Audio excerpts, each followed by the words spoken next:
Allah Ta'ala ni sebenarnya memang dia nak bagi. Dan kadang-kadang kita duduk saja pun dia bagi. Tuan-tuan dan puan-puan, berapa jam beribadah sebenar-benarnya daripada 24 jam? Kalau kira-kira berapa peratus kita beribadah daripada 24 jam ni, berapa peratus kita ambil masa? 30% beribadah daripada 24 jam tu. Tak sampai. Okey, kalau kita kata 30% kita beribadah, 70% lagi kita buat apa? Kita tak ada buat apa pun.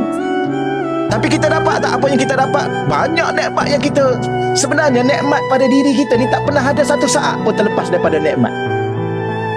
Kita ni tak ada satu saat pun tidak ada dalam nikmat. Berkelip nikmat, hembus nafas, tarik nafas nikmat, hembusan jantung nikmat, boleh bangun, boleh bercakap, boleh melihat, boleh berkelip, semua ni nikmat. Boleh tidur, boleh bangun, boleh makan, boleh buang balik, semua sekali, boleh bercakap, boleh berjalan sana, berjalan sini, sembang sana, sembang sini. Ini semua nikmat.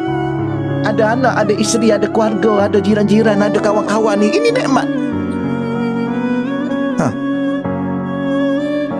Sebab tu bila mana kita beribadah pada Allah, Allah minta sikit ibadah dia daripada solat 5 waktu ni.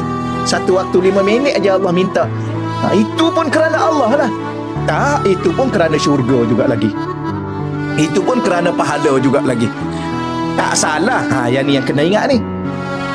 Habis ustaz, dah Allah nak bagi. Iyalah, memang kita bukan pertikai persoalan itu. Kita pertikai diri kita ni di tahap mana. Orang lain jauh dah tinggalkan kita. Lepas tu kita duduk bercakap aje lah. Oh, hebatnya Rabi'atul Adawiyah, hebatnya Imam Junaid Al-Baghdadi, hebatnya Imam Ghazali, hebatnya.